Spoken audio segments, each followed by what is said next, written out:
Hello and welcome. In this video, we're going to take a look at how the first and second derivative of a function really helps to describe its overall shape. And once we've got the idea of first and second derivatives describing increasing, decreasing, and concavity, then we can really use a lot of that to be able to find out where we get minimum and maximum values on a function. We call those the first and second derivative tests. So let's take a look at what the first derivative might be able to show us. Now, the first derivative of a function tells us where it is increasing or decreasing. And we kind of think about the first derivative telling us the slope of a tangent line at any given point, and slope will tell us whether or not a line is increasing or decreasing. So let's say that if f prime of x is greater than 0 on an interval I, then we know that f is increasing on that interval. And if f prime of x is less than 0 on an interval I, then f would be decreasing on that interval. So here I've got an example of a function, and let's take a look and see where the function would be increasing or decreasing, and where the function would have a derivative being positive or negative. Right, well, you can see here that for the first little while, this function is going to be decreasing until we reach this value a. So over that interval from negative infinity up to a, and we use an open interval to say that it's decreasing as far as we're approaching a, then our first derivative would be a negative value there. Now at a, you can see how we would actually have a horizontal tangent line. This is a place where we have a slope of 0. And so we say that it's neither increasing nor decreasing at that particular point. And that's why we're using our open interval. In fact, that's going to be a critical number. And we can see that it's also a local minimum. But getting a little bit ahead here, that's going to be what we actually talk about when we look at the first derivative test. Now, in our next little interval from a to b, we see that the function is generally increasing. Except for this one small little point right here where it looks like it might actually have another horizontal tangent line. Maybe at that particular point, then the slope would be 0. So it's actually not increasing entirely from a to b. Oh no, what am I going to call this other spot here? Why don't I maybe call that C? I know it's not going in order, but here we are anyway. There's C, and it looks like it's just increasing from A to C, and then increasing from C to B. So first derivative would be positive in both of these small intervals.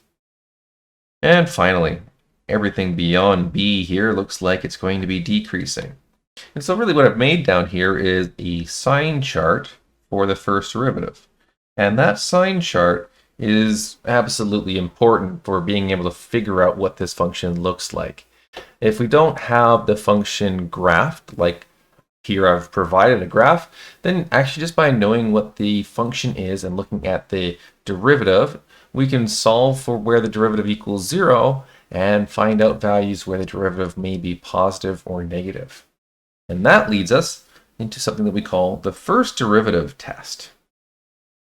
Now, the first derivative begins by looking for critical numbers. And remember, there are two kinds of critical numbers. Values where the derivative equals 0, which I call type 1 critical numbers, and values where the derivative does not exist.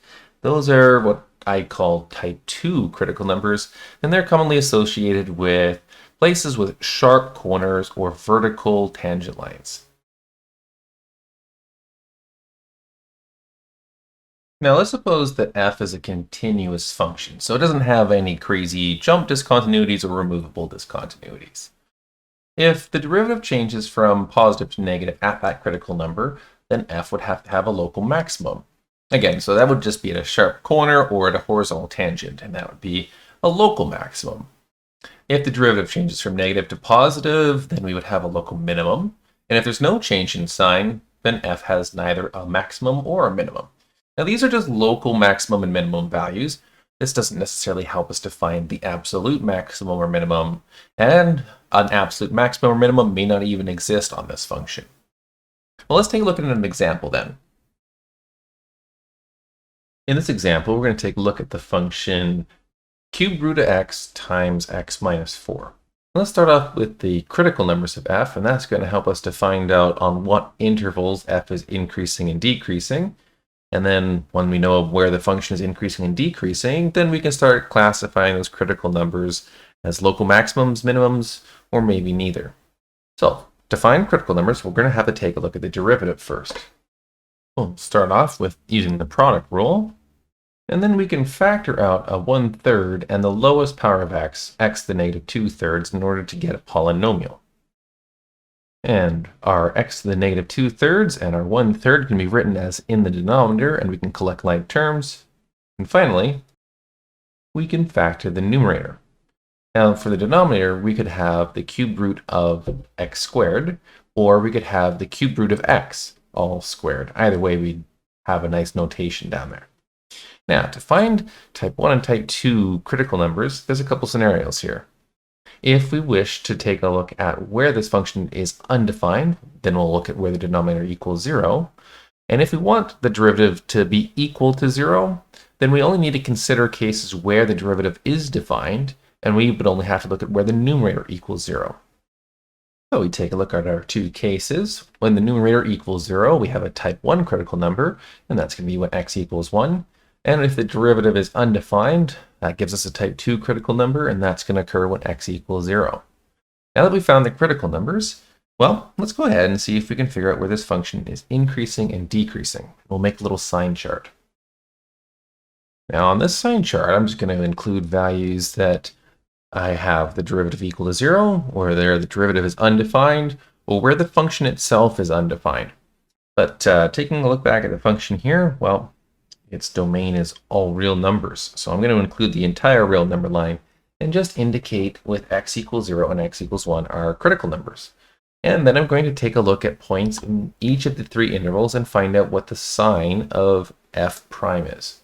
Now, this is easily done when the function f prime of x is factored, because then we can take a look and see in each factor whether we have a positive or negative value. So picking a value less than 0, x minus 1 is negative, but in the denominator we have x squared, and that is going to be always positive. And as a result, a negative divided by a positive is negative. Now, if we pick a number between 0 and 1, again, x minus 1 is going to be negative, but x squared in the denominator is always going to be positive. So we have the exact same scenario in our second interval. But if we switch our x value to be greater than 1, then finally x minus 1 will become positive. And now we could think about what this means for the function f of x.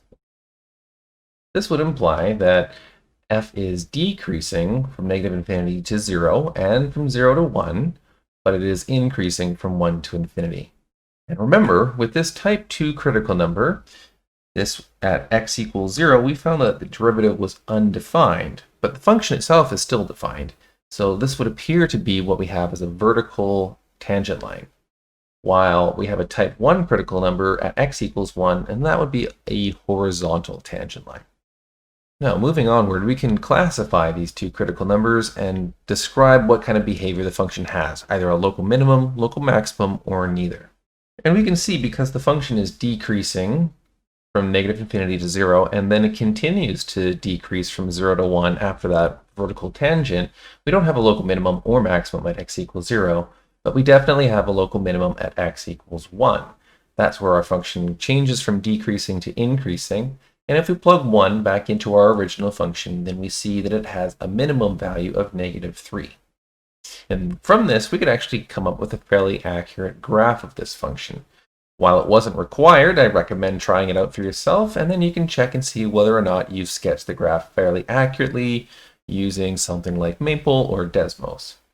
But we're going to take a look at the second derivative now, and that is going to be even more important for being able to understand how the shape of a graph can easily be sketched just by using derivatives.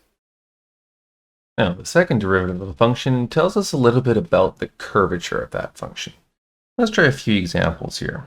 Let's suppose that the first derivative is positive and the second derivative is positive. Well, if our first derivative is positive, then we have an upward slope. But since the second derivative would be the rate of change of slope, that says that slopes are increasing.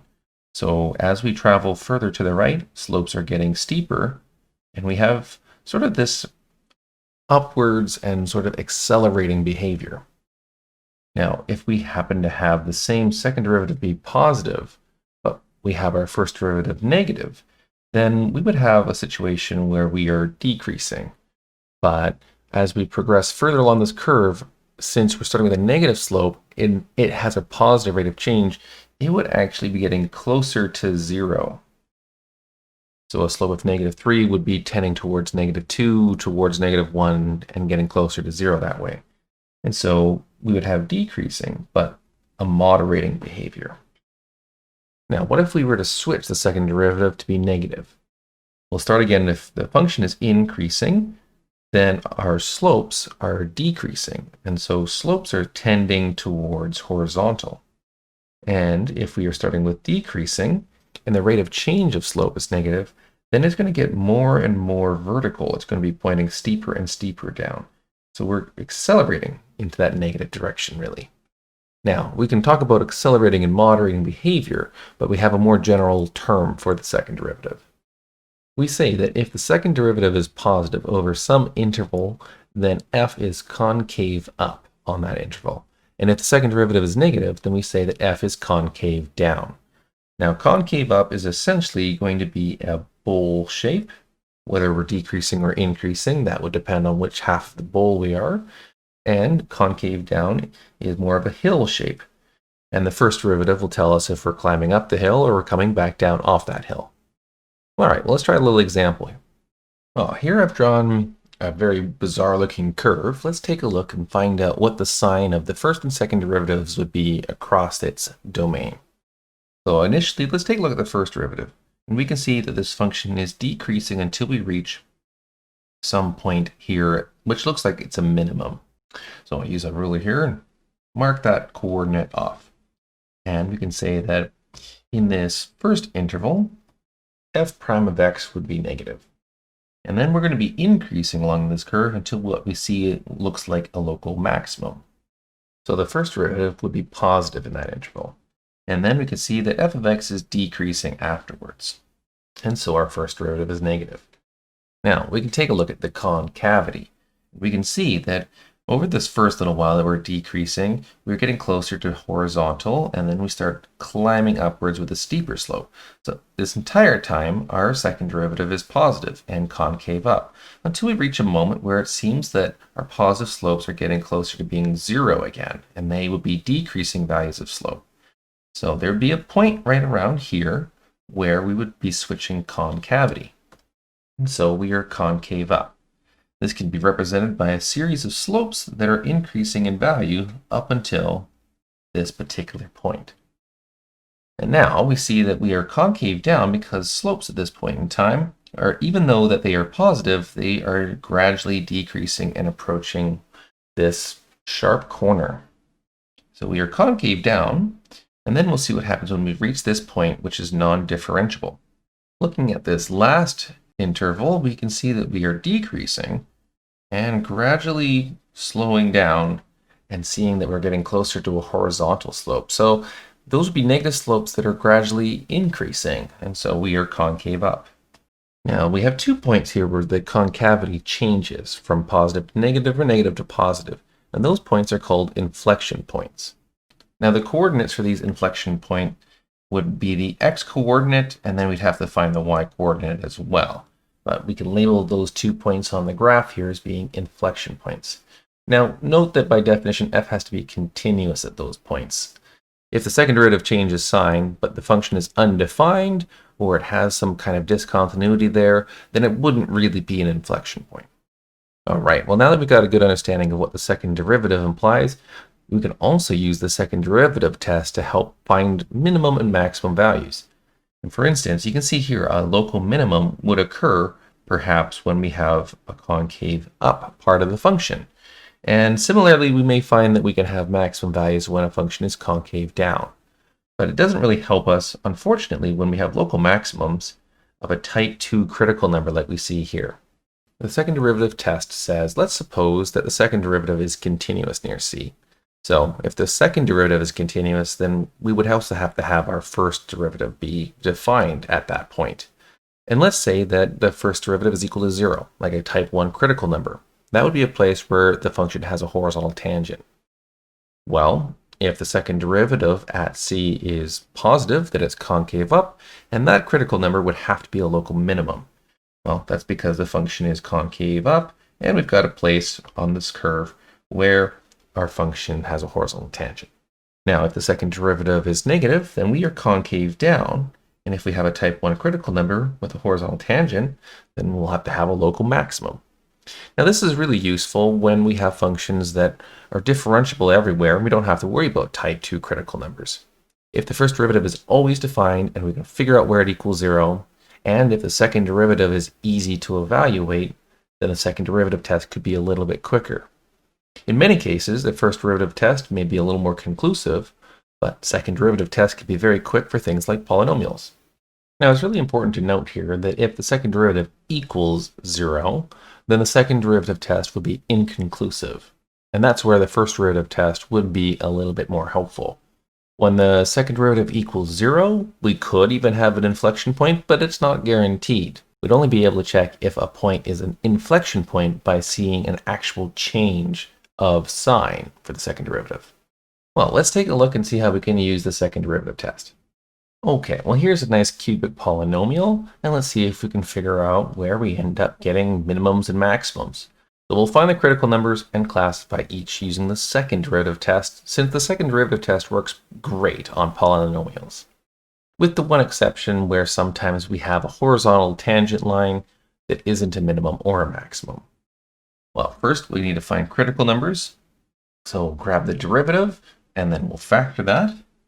And of course, we don't have any type 2 critical numbers here because a polynomial is going to be differentiable over all of the real numbers. So we'll look for type 1 critical numbers. And by setting the derivative equal to 0, we get x equals 1 and x equals 4. Now, of course, we could do a sign chart right away for the first derivative, and we could find out intervals of increase and decrease, and then also classify each of these critical numbers that way.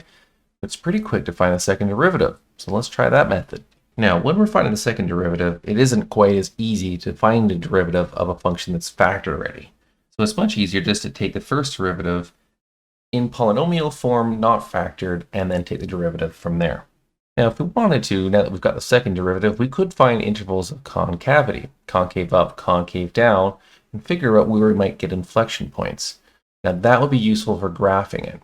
And I'll let that be an exercise for you. You could also just check and see what this graph looks like online using Desmos, or maybe using some software like Maple, and check and see whether or not your intervals of concavity match up with what you see in the graph. Well, for this application, all we really need to do is just stuff those two critical numbers in the second derivative and figure out if it's positive or negative.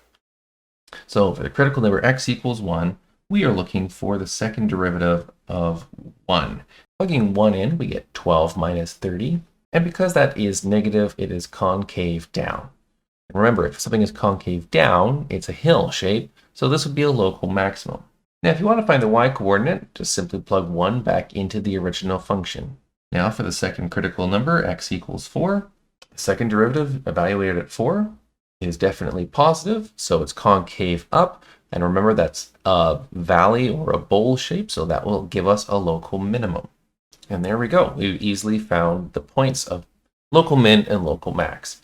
And knowing that this is a cubic function with a positive leading coefficient, you could probably get a pretty good sense of what the graph would look like.